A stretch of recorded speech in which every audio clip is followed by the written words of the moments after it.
kan ada saringannya loh. Ini adalah nanti sebagai ginjal buatannya. Nanti akan saya perkenalkan nama-namanya. Ginjal itu rusak, ginjal pasien rusak. Dan ini cuma dua fungsi yang digantikan oleh ginjal. Pertama adalah fungsi filtrasi, kedua adalah fungsi pembuang penyeimbang cairan tadi. Tadi pasien saya sampaikan ada yang berat badannya lebih karena cairannya kemudian ginjalnya nggak berfungsi lagi, kencingnya tinggal dikit. Misalnya berat badannya normal 50, dia hari Senin datang ke PKU nimbang 53, nanti ada kelebihan berapa? 3. Nah 3 itu nanti dia bilang sama perawatnya naiknya berapa kilo? 3. Nah 3 ini akan kita buang lewat program cuci darah seperti itu. Jadi ini nanti ada program yang nanti akan memprogram pengeluaran cairan sebanyak 3 liter. Jadi misalnya ini bisa dibuka naiknya berapa? Misalnya naiknya 4 ya tinggal 4 liter. Naiknya 5 tinggal 5. Naiknya cuma 1 ya udah 1. Naiknya cuma setengah ya tinggal ganti aja. Ini sesuai dengan pasien masing-masing. Nah nanti setelah cucinya selesai dia nimbang yang dari 53 kembali ke 50 lagi. Yang 3 kemana? Dibuang melalui cuci. Jadi fungsi cuci darah adalah pertama tadi menyaring, membuang limbah, sama nitrogen, protein kreatinin. Yang kedua adalah membuang kelebihan volume cairan. Tidak bisa membuat vitamin D, tidak bisa membuat hormon eritropoietin, tidak bisa mengatur tekanan darah. Oke ya, jelas ya? Oke. Ya, itu fungsi ginjal.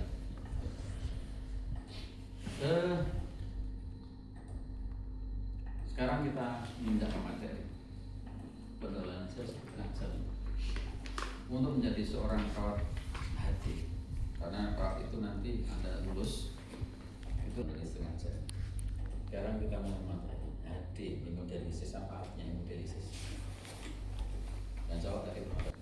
Ya itu adalah cuci darah dicuci. Hemodialisis adalah suatu proses pembersihan atau filtrasi darah dari hasil sisa metabolisme melalui membran semi permeable. Ini suatu membran yang bersifat semi permeable dengan menggunakan bantuan mesin hemodialisis. Saya lagi, hemodialisis adalah suatu proses pemisahan atau filtrasi hasil sisa metabolisme melalui membran semi permeable dengan menggunakan bantuan mesin cuci darah, mesin HD seperti itu. Maka materi proses itu seperti apa? Jadi nanti darah itu dikeluarkan dari tubuh pasien, keluarnya lewat kita bahas lebih detail lagi. Pasien akan dilakukan nanti penyuntikan atau nanti dilakukan kanulasi dengan jarum sehingga darah bisa keluar. Dua tempat kanulasi, satu sebagai inlet, yang satu sebagai outlet. Yang inlet adalah darah yang keluar dari tubuh, namanya inlet. Kenapa disebut in? Karena yang in itu yang akan masuk ke ginjal buatan. Yang out, yang mau masuk tubuh, darah yang sudah keluar dari ginjal buatan. Darah kan keluar dari tubuh pasien itu melewati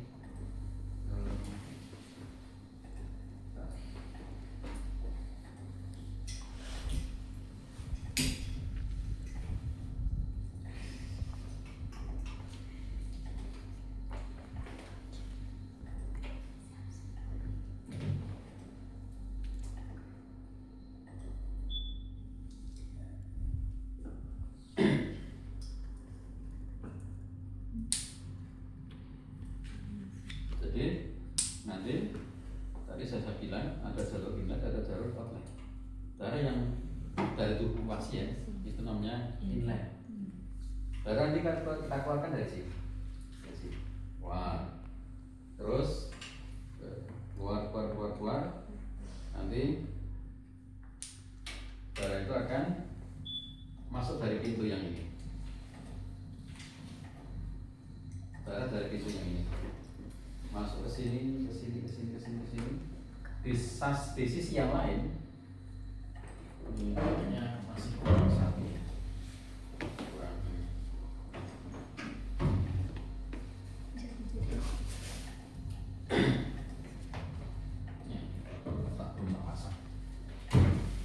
Nanti ini dicolokkan ke sini, ini cara pencuci darah. Karena dialisat ya, ini dialisat. Kalau kamu nyuci piring, nyuci gelas, ini tak pinsonya sampingnya, nyuci pakaian samping. Jadi ditaruh di mesin, nah nanti dikirim ke sini, ke yang kiri. Darah dari keluar pasien, dari pasien masuk ke sini, dihantam oleh cairan pembersih tadi dari ini ke atas cairannya. Terjadi proses kantor kami sirkulasi. Inilah terjadi proses pencucian di sini. Namanya adalah proses difusi dan ultrafiltrasi. Ya. Di sini ada dua proses, difusi dan ultrafiltrasi. Difusi itu suatu proses di mana perpindahan zat dan pelarutnya dari konsentrasi tinggi ke rendah. Di darah tadi ada ureum kreatinin yang tinggi, sedangkan di dialisa ini tidak ada ureum kreatinin. Maka dia ureum kreatinin tinggi hasil metabolisme tadi berpindah. Sehingga kalau sudah di sini akan keluar dari sini, keluar, sehingga nanti darah akan yang sudah dicuci akan masuk ke sini. Nanti kan gini.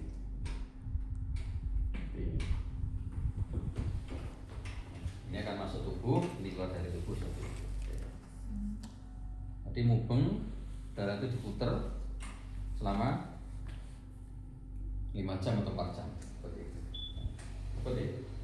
Darah akan keluar di pompa mesin ini, terus dibersihkan di sini, dimasukkan ke dalam tubuh lewat sini, terus selama 4 sampai 5 jam. Itu proses tadi seperti itu. Ada pertanyaan di situ?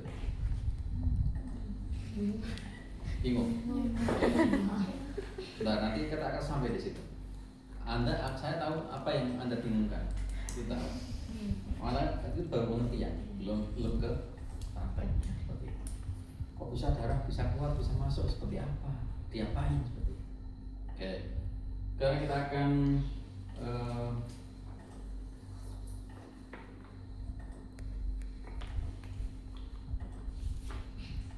berbicara tentang unsur-unsur yang terkait di dalam hemodialisis.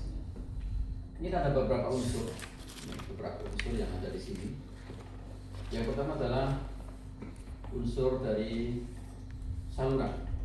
Ada seperti ini. Sama kan? Ini sama. Ini namanya adalah AVBL, ya. AVBL artinya adalah arteri venous blood line. AVBL, arteri venous blood line. Apa fungsi dari AVBL? AVBL berfungsi sebagai jalur darah yang keluar maupun yang masuk dari tubuh, kemudian masuk ke ginjal buatan, kemudian dia masukkan ke tubuh sebagai jalur sirkulasi di luar tubuh. Kalau di dalam tubuh namanya apa? Ada vena dan arteri.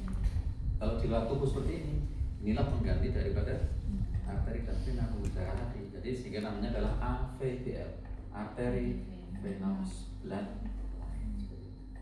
Oke. Kita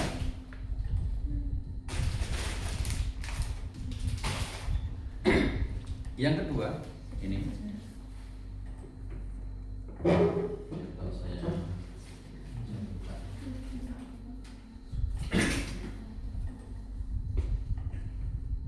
Yang kedua, ini adalah ini dulu.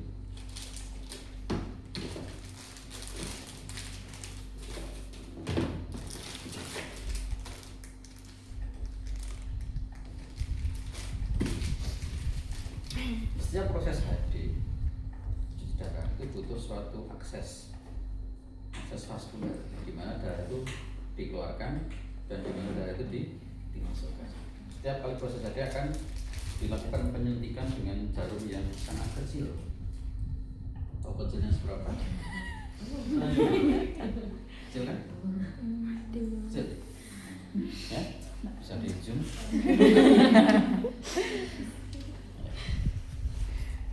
Jadi mengapa dibikin besar jarumnya? Biar darah masuk banyak. Coba kalau bang bundel enggak bisa. Makanya dibikin ini aja masih kecil, ada ukuran yang lebih besar lagi. Untuk pasien-pasien luar negeri ininya lebih besar lagi. Pasien-pasien yang pembuluhnya darah besar lebih besar lagi. Untuk kecepatan ini, kecepatan pompa ini bisa sampai 300, bisa sampai 400. Kalau kecil nggak mungkin bisa kecepatan seperti ini. Jadi ini bisa diatur sedemikian rupa. Standar orang Indonesia ya 250 udah standar. Ya, nanti disuntik 2 tempat. Nanti saya tunjukkan. Satu ini, 2 ini. Sama. Cuman kalau dia belum operasi itu nanti disuntiknya di selang kanan. Ngeri. Iya. Di vena femoralis lebih panjang. Itu harus bisa, alatnya harus bisa menentukan pembuluh darah yang di sini nggak kelihatan. Itu harus bisa. Tangan kiri kan. Misalnya pasiennya gini, yang disuntik di sini. Tapi nggak mungkin gini kan? Iya. Jadi ininya untuk nyari pembuluhnya, ini yang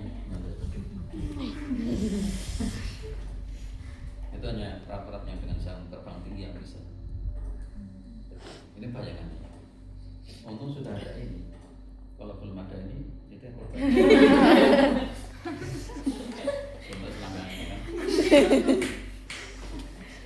Ini dalam awal-awal semester dulu kan belum punya ini, belum punya alat yang masih probantusnya masih cepat yang tahu. Ini namanya apa namanya? Namanya adalah needle AV fistula atau jarum AV fistula. Apa fungsi jarum AV fistula? Fungsinya adalah untuk apa? Untuk akses vaskuler darah yang akan dicuci maupun yang sudah dicuci sebagai sarana hubungan sirkulasi atau akses vaskuler HD. Seperti itu. Di mana nilainya nanti akan kita berikan teorinya. Iya, coba tiap hari saya kerjanya itu pasiennya pagi 30, siang 30 tiap hari. Udah yang disuntik sudah berapa ribu saja. Seperti itu. Dan harus bisa. Dan harus tepat. Kalau nggak tepat gimana? Kadang ada yang sampai 10 kali nggak bisa. Iya betul. Tapi pasiennya kadang nggak berani dicuci pulang tuh ada. Teman saya nyuntik sampai berapa kali tapi sudah itu dengan menggunakan kateternya. Ini namanya adalah CDL, kateter double lumen. Ya, sebagai pengganti kalau dia disuntik, dia pakainya ini. Dia suntiknya sekali tapi dioperasi. Ya, dioperasi. Ini dipasang di mana? Di sini, di vena subclavia. Ini kan di bius, disuntik, jarum ini masuk kan? Sini, tertanam di sini. Masuk ke vena cava, vena subclavia, kemudian hampir ke vena cava superior. Menancap di sini, ini dijahit seperti itu. Jadi kemana-mana seperti ini. Nanti selesai disambut, dilepas ininya, sambungannya ini, koneksinya dilepas. Kalau ini nggak bisa, nyuntiknya di mana? Di vena jugularis interna, di leher sini. Jadi kemana-mana dia pakai antena. Kita punya vena jugularis interna, punya vena jugularis. Kalau ininya rusak, ini kan jumlah pemasangannya cuma 3 minggu saja, 3 bulan saja. 72 minggu saja. Iya, nggak dicopot. Jadi kalau mau HD tinggal lepas di sini. Jadi nanti kan ini kan nanti bisa dihubungkan. Jadi nanti saya HD ini nanti misalnya di sini tertanam di sini udah tertanam. Ini yang merah tinggal menghubungkan yang merah. Terus darah kan keluar. Putar kayak ini, terus darah yang mau dimasukkan ke tubuh tinggal nyambung tadi. Yang biru ke biru. Dan ini proses cuci, mesinnya muter, darahnya muter seperti ini. Ini bagi pasien-pasien yang tidak mau disuntik, pasien-pasien dengan obesitas, dengan gemuk anak-anak seperti itu. Dan bahkan standar sekarang tidak boleh nyuntik yang sini, harus pasang CDL atau HDCAT namanya. Selainnya CDL namanya adalah HDCAT. CAT itu kateter, CAT, kateter double lumen. CDL, kateter double. Fungsinya apa ini? Ini juga sarana hubungan sirkulasi, isolasi vaskular. Bisa di leher, bisa di vena subclavia, bisa di vena femoralis juga bisa. Terus nanti kalau sudah bahwa tanda infeksi atau sudah 72 minggu atau 3 bulan dilepas gantian ini kanan kiri bisa. Lalu udah satu bisa gimana? Nanti yang lainnya ada gambarnya nanti kalau mulai udah. Iya.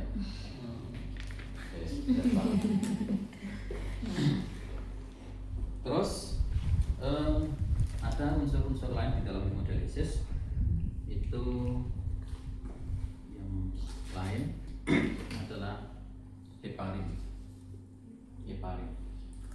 Heparin itu adalah antikoagulan. Koagulan itu apa? Pembekuan. Darahnya segini banyak di sini. Ini sekitar 200 cc kan di luar tubuh. Muter keluar dari tubuh, diputar di sini ada darah, di selang-selang ini ada darah. Berpotensi akan terjadi beku. Untuk mencegah pembekuan diperlukan zat antikoagulan. Anti pembekuan. Namanya adalah heparin.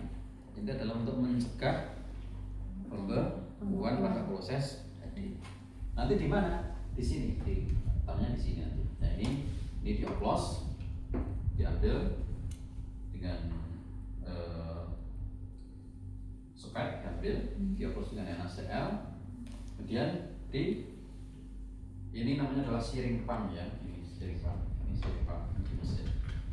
Tapi ya, praktek searing pump belum. Nanti ini diatur oleh mesin, ini akan intermittent akan habis dengan sendirinya, didorong oleh ini kan nanti mesinnya akan jalan, ini kan ini. Jadi mesin akan mengatur dosisnya sesuai dengan apa yang kita mau. Jadi nanti lama-lama kan ini kan berarti kan habis terdorong oleh mesin ini. Jadi proses jadwal tidak akan beku darahnya karena ada antikoagulan. Ini mutlak harus ada antikoagulan. Oke. Yang berikutnya adalah ini yang terpenting. Ini adalah namanya dialiser atau hollow fiber atau artificial kidney. Coba bersama-sama dialiser.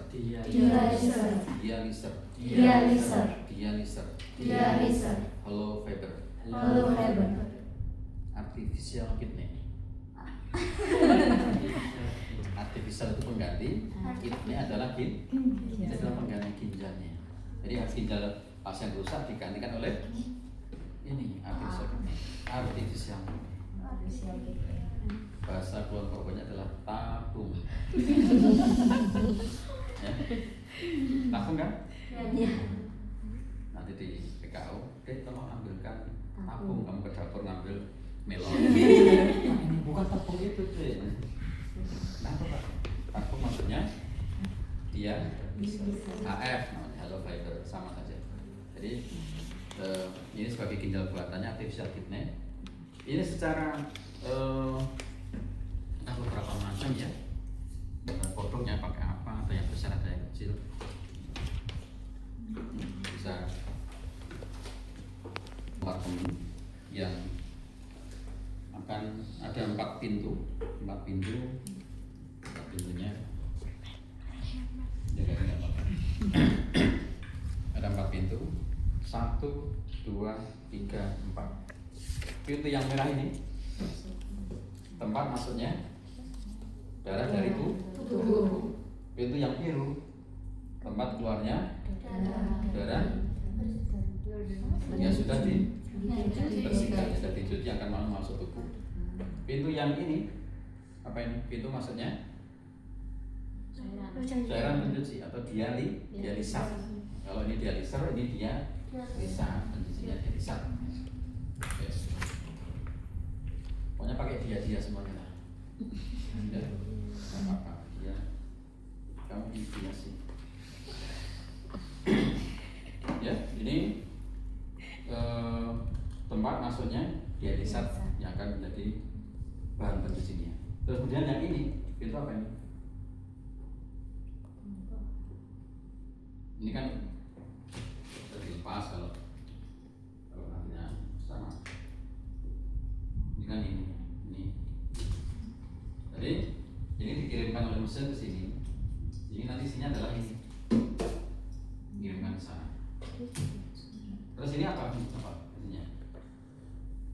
Kalau tadi darah yang mau dicuci, yang dicuci di sini, ini darah yang sudah dicuci, ini tadi cairan yang untuk menyuci, yang ini apa? Hasil cucinya, ureum, keratin ini. Kalau yang belum cairan nanti dibuang lewat sini.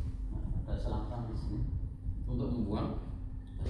Ini fungsinya adalah kalau pria penis kencingkan lewat sini. Ini kan. Jika tadi 3 liter tadi keluarnya lewat ini. Ureum kreatinin sama nitrogen lewatnya. Oke. Bisa dipahami? Oke. Terus di dalam itu seperti apa sih? Nah ini, di dalam itu seperti ini. Oke. Jadi muaranya tadi kalau dibuka ya seperti tutupnya dibuka. Tadi kan seperti ini. Kalau yang dibuka seperti ini, bisa dipegang. Ya ini adalah fiber, namanya hollow fiber.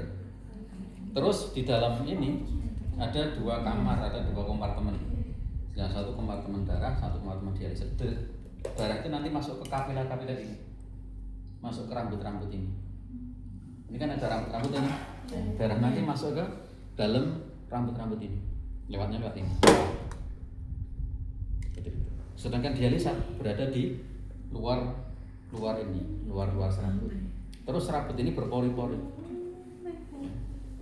Serabut ini berpori-pori. Bisa membayangkan? Ini satu serabut dalam isinya darah, terus serabutnya tadi berpori-pori. Bisa membayangkan? Kira-kira Indonesia bisa bikin nggak? Iya, ini semuanya impor ya. Indonesia paling bikinnya sebelah, mendoan, apa? Bakso, semuanya impor. Indonesia belum bisa bikin. Jadi ini pengganti apa kalau di ginjal? Unit terkecil dari ginjal sebagai penyaring itu apa sih? Di dalamnya glomerulus ada apa? Glomerulus dibungkus oleh kapsul abdomen. Kapsul abdomen membungkus glomerulus. Di dalam glomerulus ada apanya? fungsi ginjal terkecil. Nefron. Kita punya berapa nefron? Kok aku terus sih? Kita punya berapa nefron dalam tubuh kita? 2. Kamu Cahayu? Berapa? Asal aja berapa jawab? Tanya. Ya, kita punya 2 juta nefron. Udah betul 2 tadi. 2 juta. Ya, kita punya 2 juta nefron penyaringnya. Ya. Ini kan penyaring tadi berpori-pori ya, berpori ini pengganti nefronnya. Ginjal kanan dan kiri ada 2 juta nefron penggantinya. Ini fungsi ginjal sebagai penyaring di dalam nefron itu. Oke.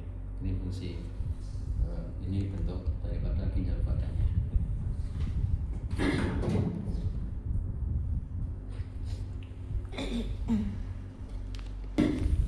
Yang berikutnya adalah unsur yang penting lain selain tadi yang saya sebutkan adalah akses vaskuler. Akses vaskuler itu adalah tempat di mana darah itu akan keluar dan akan masuk. Ya. Tadi saya sebutkan bahwa sebelum cuci darah itu pasien harus diberikan disuntik dulu. Suntiknya di mana? Ada 2 macam akses vaskuler. Yang satu adalah permanen, yang satu adalah lawannya permanen apa? Temporer. Kalau yang temporer ini masuk temporer, ini temporer. Yang ini kan dilepas. Kalau udah itu diganti yang kanan, yang kiri. Ini temporer. Kalau yang di sini bisa kanan bisa kiri. Temporer. Kalau yang permanen apa Pak? Temporer adalah nanti melalui proses operasi yaitu pemasangan avisan di sini. Di sini dibikin rubikan, arteri dan vena disambung di sini. Nyambungkan. Buka semuanya ke diri. Dan yang sudah indikasi itu kan dilakukan operasi di sini di dalam sini. Ada sini nggak ada sini. Kan nanti saya di bawah. Oh ini ada ya. Nggak jadi. Nih bekas operasinya nanti ada di jahitan seperti ini. Jadi arteri radialis disambungkan dengan vena sepalika di sini. Ini arteri, ini vena disambung. Kalau udah disambung, arteri itu pembuluh darah dari mana? Arteri jantung. Sehingga sifat arteri itu darahnya memancar karena dari pomponya langsung. Kalau vena pembuluh darah balik seperti itu dari tubuh ke jantung. Kalau jantung ke arteri dari jantung ke tubuh. Jadi disambung. Ini arteri, ini vena disambung seperti ini. Sehingga darah vena itu tersuplai dari darah arteri. Sehingga nanti proses tadi itu dimulai dengan nanti penyuntikan ini jarum ini. Ini ada punya vena kamu, lo lihat, ya, kepel tangannya. Ya, ini yang biru-biru ada, ya, ini ada vena yang besar, misalnya di sini, disuntik. Kemudian ini namanya apa? Fiksasi. Jadi fiksasi, suntik lurus gitu. Kalau dulu belum ada boneka, kamu udah tadi. Sini. Terus yang satunya disuntikkan ke menghadap ke bawah. Satu tadi. Ini satu ke sana. Bisa. Ini juga sama ini bentuknya. Ini juga fiksasi namanya. Cuman modelnya ada yang ini juga fiksasi, hampir sama ya, sama ini sama fiksasinya. Kalau ini kan yang dari rumah sakit seperti ini. Ini juga fiksasi namanya.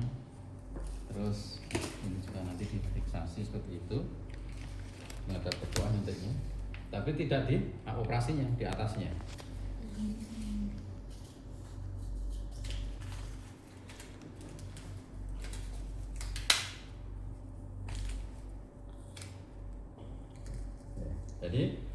Nanti saat mesinnya sudah siap, ini akan kita sambungkan. Dia kan nggak operasi ini kan? Ya, yang merah yang ini, yang menuju ke sana. Kan mau dicuci darahnya. Yang biru yang ini. Jadi sumber pompanya kan ini tadi, operasinya tadi. Sumber dari jantungnya sudah dipindah di sini, jalannya yang arteri tadi. Sehingga darah akan keluar lewat sini. Yang merah ini ada tandanya merah. Kita merah sini, masuk ke sini, masuk sini, didadang oleh cairan pencuci dialisa tadi. Ya kan seperti ini, terus masuk keluar, masuknya ke sini, ke tubuh lagi selama 4 sampai 5. Ini adalah akses vaskuler. Kalau yang di sini tadi ini juga akses vaskuler, yang merah, yang biru. Kalau yang di sini ini yang merah, ini yang biru. Jadi satu di sini, satu di tangan, satu di selangkah. Oke. Itu ada gambarnya, saya lihatkan. Identitas pasien, harus tahu namanya Dewi misalnya. Terus kemudian kondisi pasiennya, kaknya seperti apa, vitalitasnya seperti apa. Kamu kasih pasien dari ruangan. Ini namanya Dewi, tensinya 80/40. Kamu mau HD nggak? Kamu mau masakan HD nggak? Tensinya segitu. Tidak mau. Jadi HD itu yang darahnya tinggi banyak keluar, tensinya rendah. Kalau dikeluarkan, mentang-mentang kamu merasa di sini saya HD-nya, tensinya cuma 80 atau 90 bawah.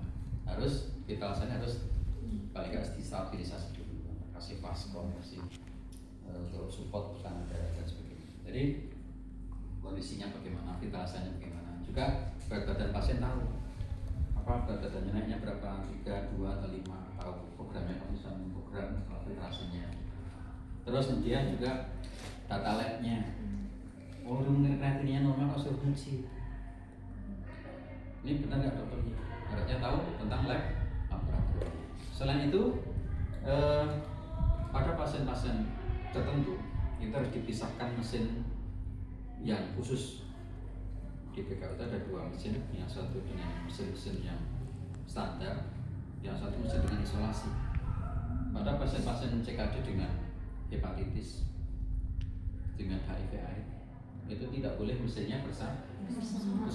Harus dipakai hepatitis, tidak boleh dipakai pasien normal. Nanti yang normal kena.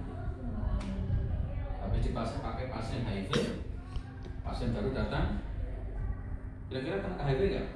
Ya, makanya dia harus tahu lab-labnya. Kalau dia tahu hepatitis, ruang isolasi. Kalau dia tahu HIV, di ruang isolasi. Makanya ada data lab itu harus tahu seperti itu. Persiapan pasien sudah, kemudian persiapan mesin. Mesinnya harus ready. Apa yang disiapkan di mesin? Pertama, persiapan listrik. Mesin ini tidak akan nyala karena kalau tidak ada listrik. Di mutlak listrik itu harus. Kalau tiba-tiba mati listrik gimana Pak? Mau cuci, setengahnya dicuci, listriknya mati. Gimana Pak? Makanya pembangkit harus ada gensernya, harus ada pembangkitnya. Kalau enggak, nanti kita akan muter pompa ini, muter di sini. Ini muter dengan tangan sendiri. Ya darahnya tidak membeku. Nunggu gensetnya nyala, biasanya kan ada ini nggak ada pengungkitnya. Kalau ada pengungkitnya, ini ada ini muter ini. Selama genset listriknya nyala seperti itu. Terus selain daripada itu persiapan listrik, kemudian juga persiapan air. Tiap proses cuci itu butuh yang namanya air. Cuci baju pakai air, cuci pakaian pakai air, cuci cuci piring pakai air, bahkan cuci mata pakai air mata. Cuci darah pun pakai air.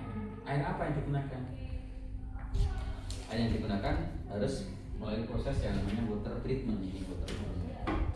Jadi Indonesia itu saking kayanya sampai beli ini RO mesin RO. Mesin RO itu ini kalau kamu haus tinggal kesini tinggal mengalirkan selang ini ada yang botol aqua diminum. Ini tingkat kebersihannya, tingkat kesterilannya melebihi dari aqua, Fides, legendaris dan sebagainya. Di dalam sini ada proses pertama adalah botol filtrasi, botol softening, deionisasi. Ada dalam itu ada proses reverse osmosis, baru dikirim ke sini melalui selang-selang yang di belakang mesin itu. Jadi airnya itu harus air yang sudah mengalami proses water treatment atau pengolahan air khusus. Kalau mesin satu ya cukup satu, tapi kalau mesinnya 30, tentunya ada instalasi khusus mengenai proses water treatment. Jadi persiapannya mesin itu ada listrik, air, dan sistem dialisat. Dialisatnya harus tersedia, harus bisa ngalir sini, konduktornya harus tercapai. Kemudian drainase untuk membuang limbah tadi, untuk membuang kencing-kencing tadi kemana buangnya? Dari drainase, buang saluran sana. Masa kita harus punya IPA, instalasi pengolahan air dan limbah masa. Jadi harus ada seperti ini. Itu persiapan mesin. Kemudian setelah itu juga persiapan peralatan hadi. Peralatan hadi apa saja tadi? Halo, Viper, dia, laser, kemudian kemudian namanya fistula atau jarum fistula, namanya fiksasi, juga fiksasi, namanya yang untuk nyuntik di sini lido, kain untuk anestesi luka, ini namanya heparin antikoagulan. Ini namanya apa?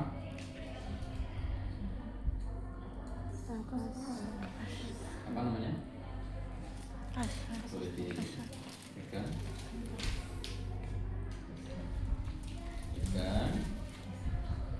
diputer, dijilat, Oreo.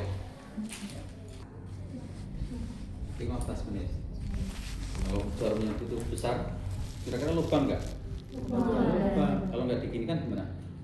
Ngocor kan dari jantung langsung dari dioperasi kan ini. Ya. Ini untuk menghentikan perjalanan, untuk mengedep luka atau setelah dilakukan penyuntikan. Baru setelah 15 menit baru difiksasi. Ini fungsinya adalah setiap kali ada harus ada, namanya adalah depres, kasar depres seperti itu.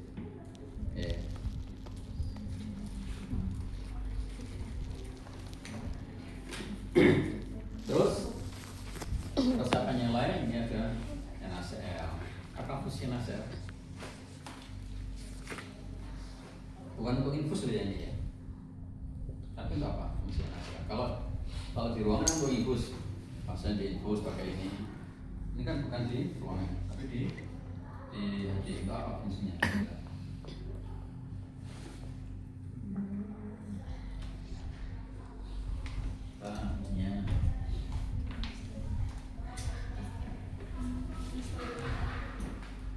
Yang pertama fungsi NaCl di sini untuk namanya adalah untuk priming. Priming itu nanti sebelum dilalui darah itu dilalui NaCl dulu. Sebelum ini dilalui darah dilembabkan dulu, dialiri dulu dengan NaCl ini. Ini priming. Nanti di rumah sakit nanti saya ajari namanya priming. Priming seperti ini. NaCl ini dialirkan seperti ini. Oh ini belum. Nah ini kan harusnya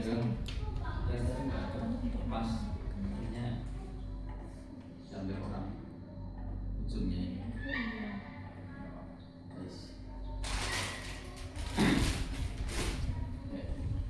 Terus ini priming.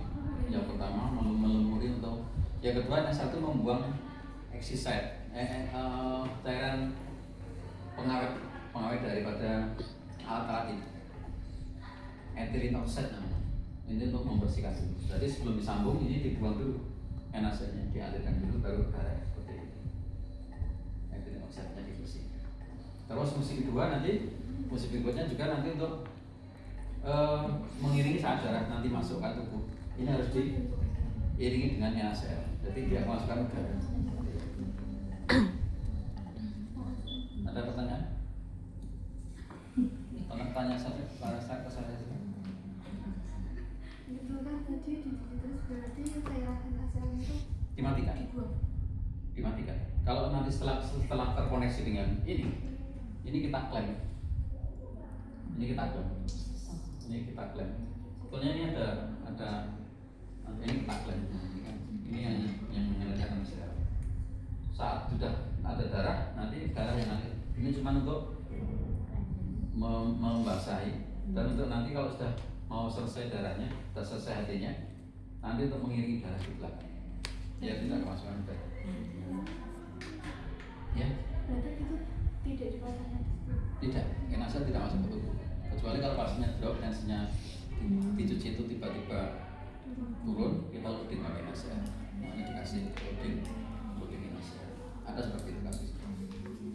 Ada yang tanya lagi? Sebelum kita akhiri, saya udah di absen tadi. Sudah. Biasanya kemudian karena pada sawalan saya nggak bisa absen. Ada yang bertanya? Ya, kalau nanti itu yang sudah saya sampaikan, kamu tidak praktek masang-masang enggak, kamu cukup menghafal nama alat dan fungsinya.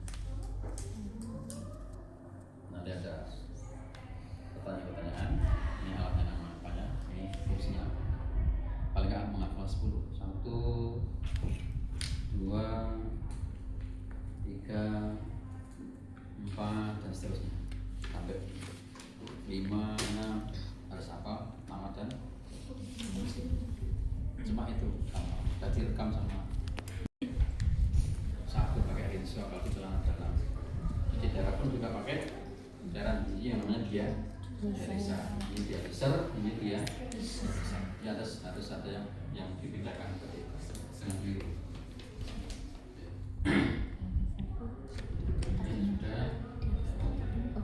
Prinsip terjadi tadi sudah saya singgung, ada difusi dan filtrasi. Difusi adalah proses perpindahan zat dan larutnya dari konsentrasi tinggi ke rendah. Jadi di darah tidak ada di darah banyak urin tingginya seperti mencampur nitrogen, di dialisa ini nggak ada, sehingga urin ini terpindah dari darah ke dialisa sehingga bersih darahnya. Terus kemudian ultrafiltrasi dari difusi dan ultrafiltrasi. Proses perpindahan dan dari pelarutnya karena ada perbedaan tekan hidrostatik. Tadi pasien mengatakan dia berat badannya naik 3 liter.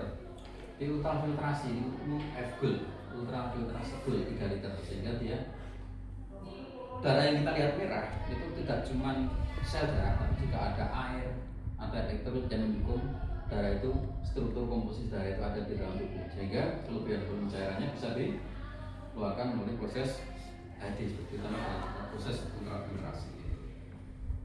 Tujuan tadi apa tujuan tadi? Jadi tujuan tadi yang sudah saya terangkan tadi tujuannya apa? Mengganti peran Mengeluarkan zat-zat sampah nitrogen, sisa-sisa hasil metabolisme yang sudah tidak dipakai lagi. Ureografi ini tadi dibuang. Yang kedua, mengeluarkan zat lain dari tubuh karena intoksikasi, bisa intoksikasi alkohol, metil, salisi dan sebagainya. Ada beberapa pasien saya mabuk, kebanyakan alkohol, kemudian indikasi hati kita cek untuk membersihkan alkohol, etil glikol dan sebagainya. Terus yang ketiga adalah mengeluarkan kelebihan volume cairan tujuan hati seperti itu. Nah, indikasi hati adalah utamanya pada pasien-pasien dengan diagnosa CKD. CKD adalah chronic kidney disease. Atau kalau saya sekolah dulu CRF, chronic renal failure, atau dulu ada istilah GGK, gagal ginjal kronis, atau juga ada istilah gagal ginjal terminal yang disingkat sekarang ESRD, end stage renal disease. Itu semuanya adalah indikasi-indikasi pasien-pasien HB karena dia sudah gagal ginjal, akhirnya dia rutin seumur hidupnya sebelum dia pergi ke Balikpapan. Ada tiga pilihan terapi pengganti bagi pasien gagal ginjal. Yang pertama adalah cangkok ginjal. Kalau dia mampu, dia ganti ginjalnya cangkok ginjal. Kemudian CABD, cuci perut, kemudian HD sebagai alternatif, atau ada tempat pergi ke Balikpapan atau ke Sukabumi. Kenapa ke Balikpapan? Yang punya Balikpapan tadi? Ya. Apa artinya Balikpapan? Iya, dari Balikpapan. Kalau istilahnya buang rokok terblok. Balikpapan. Terus ke Sukabumi, habis di kafan dimasukkan kotak ke bumi, sukanya di bumi, akhirnya dikuburkan. Jadi tiga pilihan terapi ini ya.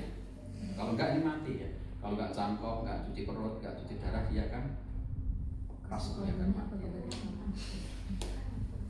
Tapi jangan dulu ya, cuma mudik aja ya. Kemarin mudik kan? Mudik, udah asamnya tanggal. Terus indikasi kedua adalah akut lamudin, gempa akut. Tadi paru-parunya penuh dengan air. Ada kalau kemudian volume cairan, urinnya dikit, masuk paru-paru, tidak bisa bernafas, sesak, diadil keluarkan cairannya kan dia nafasnya, paru-parunya bisa mengembang lagi, airnya bisa dikeluarkan. Terus ada yang namanya koma urumicum, urumnya terlalu tinggi. Jadi Anda harus tahu sekarang urium kreatinin itu normal.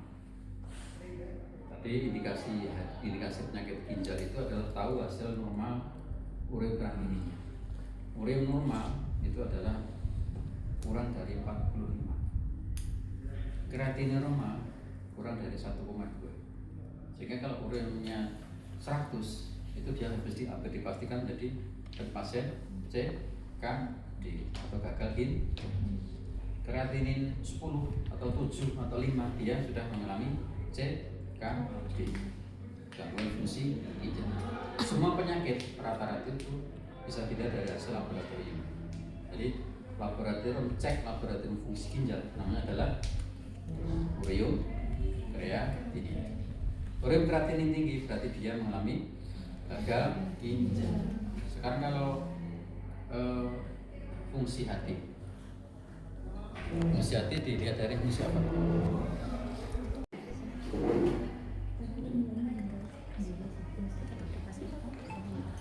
Ya, yang tadi yang ini enggak sesuai.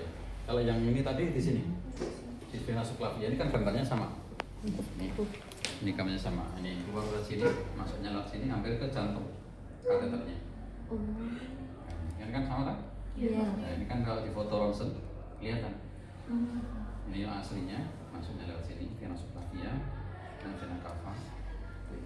Ini yang merah, ini yang biru. Terus yang di femoralis bisa lewat ini juga, bisa langsung suntik pakai ini. Jus, pakai dilidukain itu. Jadi kalau di vena femoralis di anestesi lokal dulu dengan lidokain, disuntik dulu, kemudian baru disuntik pakai jarumnya besar itu. Ini adalah namanya lidokain, anestesi lokal untuk mengurangi rasa sakit dia mati rasa. Terus kemudian lihat tadi ada gambarnya, ada yang dari bawah, ada yang samping. Ini jugularis, alurnya. Terus ini, nah ini yang vena, yang operasi vena tadi, side to side yang di sini tadi. Di dalam seperti ini. Ini vena, ini arteri digaroki. Ini dirobek digaroki seperti ini. Terjadi anastomosis, penyambungan karena operasi. Ini tipe yang pertama side to side, tepi dengan tepinya. Ada yang proses penyambungannya seperti ini. Salah satu dipotong, pes gitu, dimasukkan sini, dijahit. Ya, ini gambarnya. Venanya dipotong, bolongannya ini dirobek, disambung. Ini end to side to end, anastomosis penyambungan secara tepi dan potongan. Oke, ada yang dipotong dua-duanya. Arteri dipotong, vena dipotong, tes dia diaduk seperti ini. Jadinya seperti ini. Vena ini arteri. Kan dari arteri kan menyuplai. Jadi kalau dikeluarkan dengan kecepatan tadi tidak akan kolaps. Karena ada penyambungannya. Ini ada side to side, end to side, end to end. Ini side to side itu topi dengan topi yang dirobek. Ini yang salah satu dipotong antara arteri dan vena. Ini yang vena dan arteri dipotong. Ada yang kalau sudah jarum pembuluhnya sudah rusak menggunakan graf dengan pembuluh darah dengan alat PTFE namanya polytetra fluoroethylene. Ini bukan vena, bukan arteri tapi bahan kayak silikon dari luar tubuh. Kalau di dalam tubuh sendiri ada, kita dipotongkan sebagai vena ini ditaruh, itu namanya graf juga.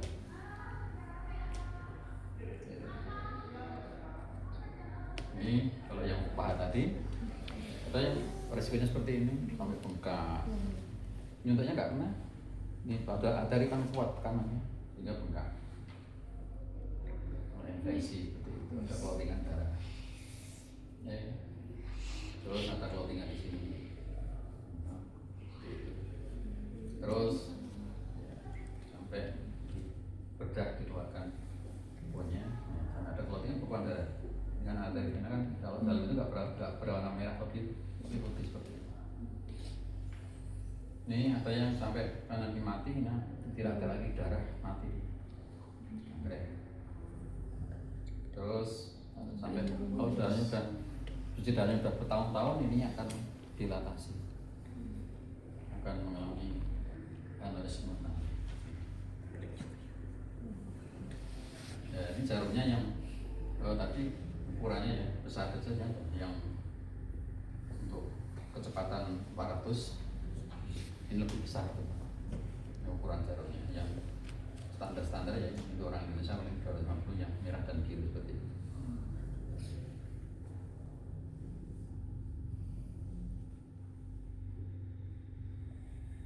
Terus saya tunjukkan gambarnya ya. Ada beberapa gambar